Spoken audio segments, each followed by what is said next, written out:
नहमदुहु व नुसल्ली अला रसूलिहिल करीम अम्मा बाद फ़ाउज़ बिल्लाहि मिनश शैतानिर रजीम बिस्मिल्लाहिर्रहमानिर्रहीम अस्सलातु वस्सलामु अलैका या रसूलल्लाह व अला आलिका व अस्हाबिका या हबीबल्लाह। अस्सलामु अलैकुम मुअज़्ज़ज़ नाज़रीन व सामीन। उम्मीद करता हूँ कि आप सब अल्लाह के फजल व करम से ठीक होंगे और अल्लाह ताला से दुआ करता हूँ कि अल्लाह ताला आप लोगों को खुशो खुर्रम रखे और आप लोगों की तमाम दिली मुरादें पूरी फरमाए। आज की वीडियो का अनवान है, क्या फजर और असर की नमाज के बाद क़ज़ा नमाज पढ़ी जा सकती है। उम्मीद करूँगा कि ये मालूमात आपके इल्म में इजाफ़ा फरमाएगी और आप इस वीडियो को शेयर करेंगे, चैनल को सब्सक्राइब करेंगे ताकि दूसरे लोग भी इस मालूमात से मुस्तफ़ीद हो सकें। बढ़ते हैं वीडियो की जानिब। मुअज़्ज़ज़ नाज़रीन व सामीन, फ़जर और असर की नमाज के बाद क़ज़ा नमाज पढ़ सकते हैं, लेकिन तुलूए आफ्ताब और ग़ुरूब आफ्ताब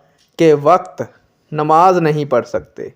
ये तकरीबन 5-5 मिनट होते हैं जिनमें नमाज नहीं पढ़नी चाहिए या नहीं पढ़ी जा सकती। नेक दुआओं के साथ आपसे इजाज़त चाहूँगा। अल्लाह ताला आपका और मेरा हामी और नासिर हो। अल्लाह हाफिज़।